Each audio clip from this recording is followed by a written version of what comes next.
तनय बल पवन समाना, बुद्धि विवेक विज्ञान निधाना। कवन सो काज कठिन जग माही, जो नहीं होत तात तुम पाही।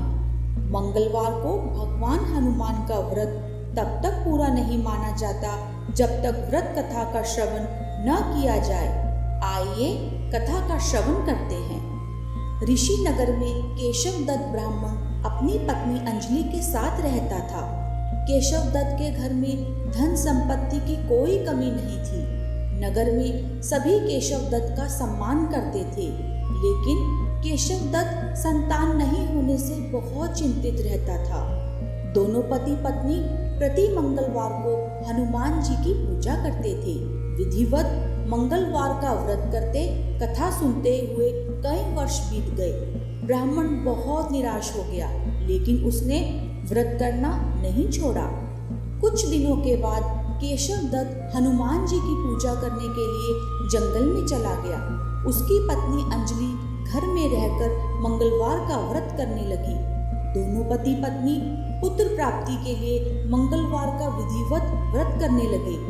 अंजलि ने अगले मंगलवार को व्रत किया, लेकिन किसी कारणवश उस दिन अंजलि हनुमान जी का भोग नहीं लगा सकी और उस दिन वह सूर्यास्त के बाद भूखी ही सो गई। अगले मंगलवार को हनुमान जी को भोग लगाए बिना उसने भोजन नहीं करने का प्रण कर लिया। 6 दिन तक अंजलि भूखी प्यासी रही। 7वें दिन मंगलवार को अंजलि ने हनुमान जी की पूजा की, लेकिन तभी भूख प्यास के कारण अंजलि मूर्छित हो गई। हनुमान जी ने उसे स्वप्न में दर्शन देते हुए कहा, उठो पुत्री, मैं तुम्हारी पूजा पाठ से बहुत प्रसन्न हूँ। तुम्हें सुंदर और सुयोग्य पुत्र होने का वर देता हूँ। यह कहकर हनुमान जी अंतर्ध्यान हो गए। तत्काल अंजलि ने उठकर हनुमान जी का भोग लगाया और स्वयं भोजन किया। हनुमान जी की अनुकंपा से अंजलि ने एक सुंदर शिशु को जन्म दिया। मंगलवार को जन्म लेने के कारण उस बच्चे का नाम मंगल प्रसाद रखा गया। कुछ दिनों बाद अंजलि का पति केशव दत्त भी घर लौट आया।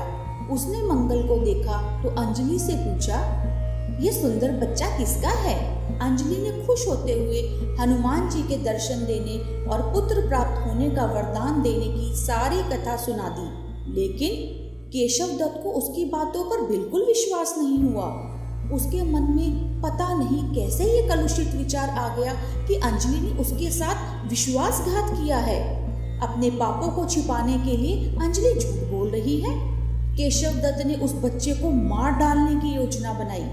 एक दिन केशव दत्त स्नान के लिए कुएं पर गया। मंगल भी उसके साथ था। केशव दत्त ने मौका देखकर मंगल को कुएं में फेंक दिया और घर आकर बहाना बना दिया कि मंगल तो कुएं पर मेरे पास पहुंचा ही नहीं। केशव दत्त के इतने कहने के ठीक बाद मंगल दौड़ता हुआ घर लौट आया। केशव दत्त मंगल को देखकर बुरी तरह हैरान हो उठा। उसी रात हनुमान जी ने केशव दत्त को स्वप्न में दर्शन देते हुए कहा, तुम दोनों के मंगलवार के व्रत करने से प्रसन्न होकर पुत्र जन्म का वर मैंने दिया था, फिर तुम अपनी पत्नी पर शक क्यों करते हो? उसी समय केशव दत्त ने अंजलि को जगाकर उससे क्षमा मांगते हुए स्वप्न में हनुमान जी के दर्शन देने की सारी कहानी सुनाई। केशव दत्त ने अपने बेटे को हृदय से लगाकर बहुत प्यार किया। उस दिन के बाद सभी आनंद पूर्वक रहने लगे। मंगलवार का विधिवत व्रत करने से केशव दत्त और उनके सभी कष्ट दूर हो गए। इस तरह जो स्त्री पुरुष विधिवत मंगलवार का व्रत करके व्रत कथा सुनते हैं, हनुमान जी उनके सभी कष्ट दूर करके उनके घर में धन संपत्ति का भंडार भर देते हैं। शरीर के सभी रक्त विकार के रोग भी नष्ट हो जाते हैं। हनुमान जी शिव जी के 11वें अवतार हैं और वह अजर अमर हैं। वह हर युग में अपने भक्तों की समस्याओं का अंत करते हैं। मंगलवार और शनिवार का दिन हनुमान जी के लिए श्रेष्ठ माना गया है। हनुमान जी की पूजा करने से अज्ञात भय, शिक्षा में बाधा, आत्मविश्वास की कमी दूर होती है।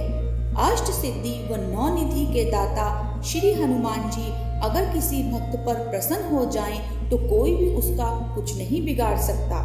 यदि आपको मंगलवार व्रत कथा श्रवण करके दिव्यता और आनंद की अनुभूति हुई है तो कमेंट बॉक्स में जय हनुमान, जय बजरंगबली अवश्य लिखें।